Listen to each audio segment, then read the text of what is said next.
Hi everyone. So this week I would like us to go over some more advanced sentence stress concepts. So if you have not already, I do recommend you take a look at my lesson from last week on introductory concepts for sentence stress, because I'm building on those ideas. So today what I want us to go over is how we can use sentence stress in non-standard ways in order to communicate a different meaning.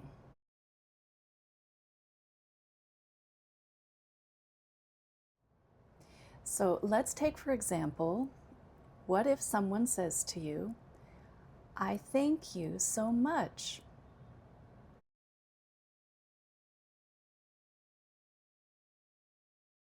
Okay, I thank you so much. So you can hear that the most prominent word is much, and then I also gave secondary stress to think. That's the main verb. The other words were unstressed.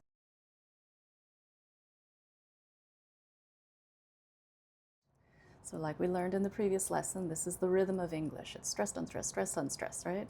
I thank you so much. Okay?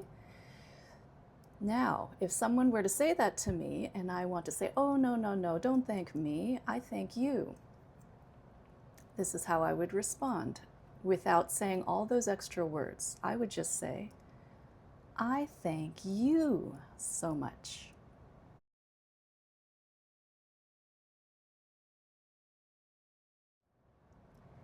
I thank you so much.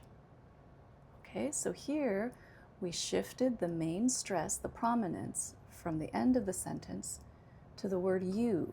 I thank you so much.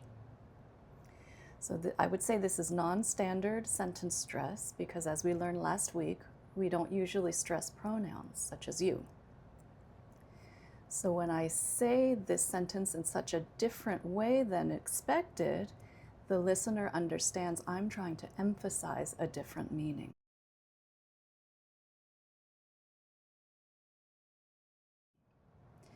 So it's the difference between "I thank you so much," "I thank you so much." That's very flat, right? We're both saying thank you, thank you. But if we do it this way, "I thank you so much," "I thank you so much," I'm saying I am putting the thanks on you, not on me.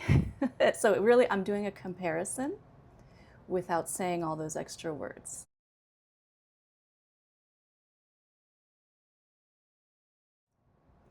Okay, I will do another example just to further put this in your ear and in your brain.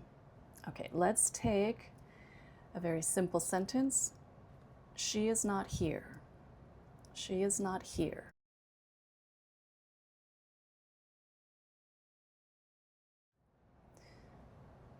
Prominence is on here. She is not here.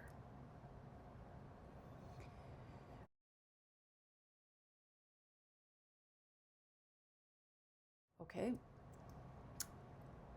That is a pretty straightforward neutral sentence. It just means she's not here, she's over there, right?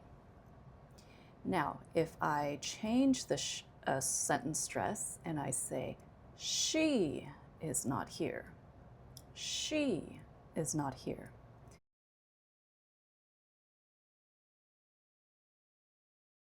And again, it's non-standard because usually I don't stress the pronoun.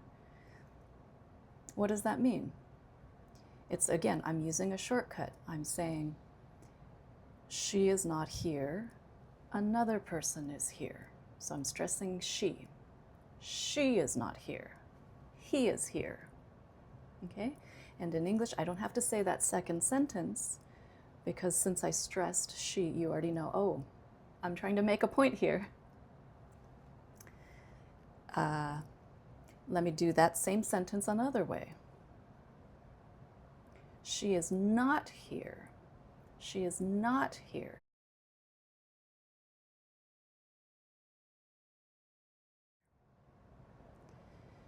So this time I'm stressing the not.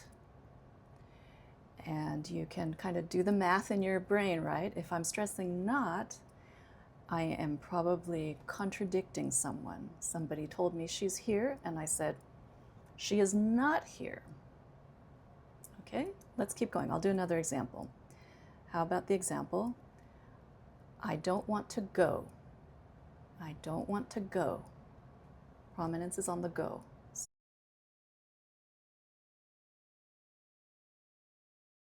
that means I don't want to go, I want to stay. Okay? What if I say, I don't want to go? I don't want to go.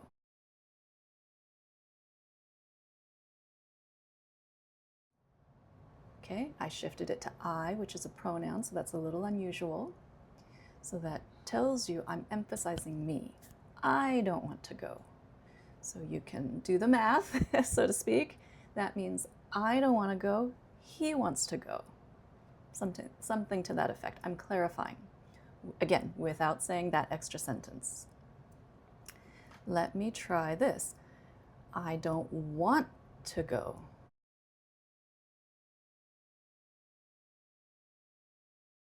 I don't want to go. Okay? Here I'm emphasizing want. So the connotation is I don't want to go, I have to go. Right? So let's say I have to go to work, but I don't want to go. Okay? And like we did last week, in each of these sentences, there's also the surrounding secondary stress of certain content words. Not every content word is stressed. So when you're first learning this, I know it may be difficult for you to hear it, especially if your native language doesn't use stress. A lot of languages use intonation as instead. And intonation is different from stress. We'll do intonation in another lesson. Kind of, again, do the math, so to speak, to figure out what are the most essential words that are carrying my idea, my main idea.